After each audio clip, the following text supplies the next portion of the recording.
अनूर तालुका कागल येथे मध्यरात्रीस अज्ञाताने auto garage दिले पेटवून। गॅरेजमधील दुरुस्ती साहित्यासह दुरुस्तीस आलेल्या टू व्हीलर जळून त्यांची झाली राख।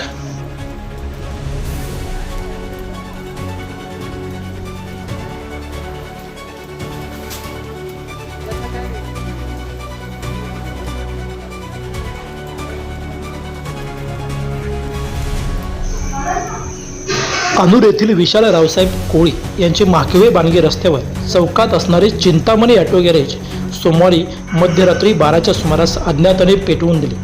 यात सुमारे 3.5 लाखाचे नुकसान झाले। या प्रकरणी कागल पोलीस ठाण्यात फरियाद नोंदवण्यात आली आहे।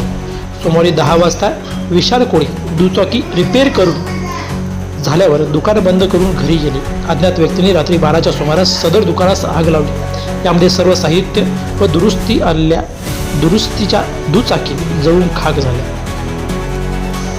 या घटनेमुळे नवीन व्यवसायात पदार्पण करणाऱ्या मुलांचा युवकांचा माइंडसेट चेंज होण्याची शक्यता नाकारता येत नाही। त्यामुळे सदर गावातून यासाठी जबरी शिक्षा झाली पाहिजे आणि अज्ञाताला लवकरात लवकर पकडण्यात यावी अशी मागणी होत आहे। न्यूज ग्रेट महाराष्ट्रासाठी स्वप्नील गोरंबेकर, कागल।